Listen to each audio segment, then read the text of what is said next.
Thank you everyone for the beautiful sit. It's always a joy to drink very deeply of the silence. We could say that we're meditating, but in the context of awakening, the word abiding is more fitting. I remember one of my teachers told me at one point, the only samadhi that matters is sahaja samadhi. And sahaja is the natural state of presence, what we are. And so when we sit in and as the presence, the true meditation is when the presence, the consciousness, recognizes itself, as opposed to an individual meditator having an experience of some state of consciousness. The natural meditation is when that consciousness recognizes itself through us. Foreground, background shift. That's why the word identity is always such a central topic in awakening. It's about a shift in identity.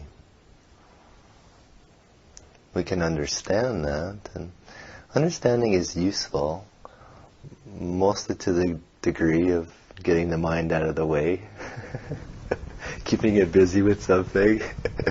But at a certain point we need to get much more simple than understanding. Stop trying to understand. Stop trying to seek. Just stop.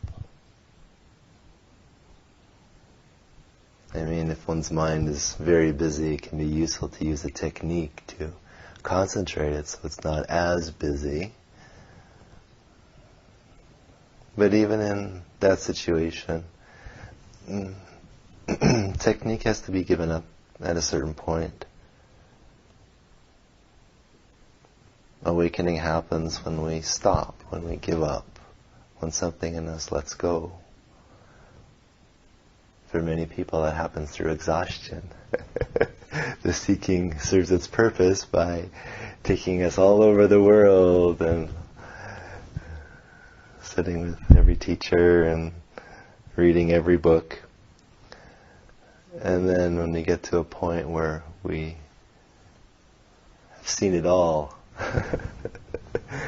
and we still don't seem to have found it, then that's when we can get really simple. Really simple. And the simplicity is the stopping. And in the stopping, of its own accord, when we let go, the foreground, background shift happens. Awake consciousness is already here, but in the shift is really about where our locus of identity is. Who's the experiencer? What is experiencing? And so when we come into that recognition, many people experience it as everything just fell away. The experiencer who I thought I was fell away.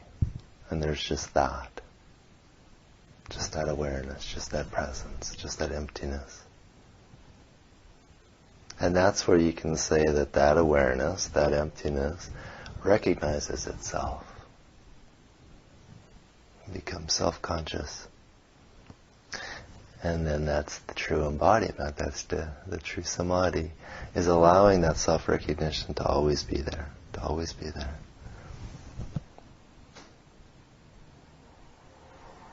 And of course, this recognition happens through a human being, so there's a usefulness to sit.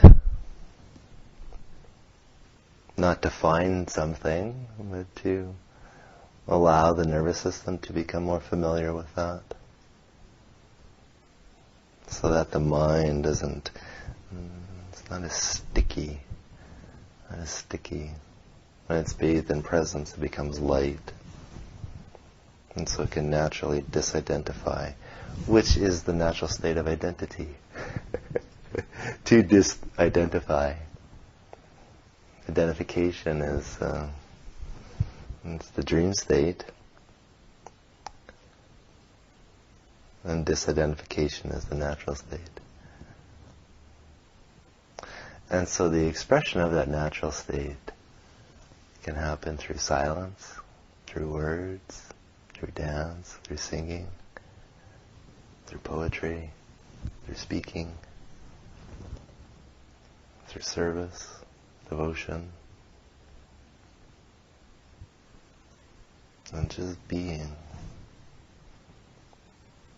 Ultimately, it's saying everything is the ultimate reality, so everything is it. Nothing is not it. Everything is just this total presence that penetrates every boundary. And so in the falling away of separation, we could say that's where true love resides.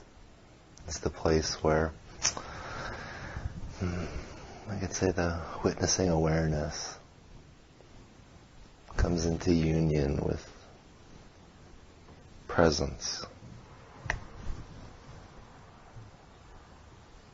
A lot of the pointings can be to point towards the absolute emptiness, which is somehow termed to be beyond everything. And it is, there's a certain truth to that. But deeper than that is where the separation between everything and awareness dissolves. No more reference points. No more teachings and pointers that we can hold on to. Everything dissolves into that. Enlightenment dissolves. What enlightenment?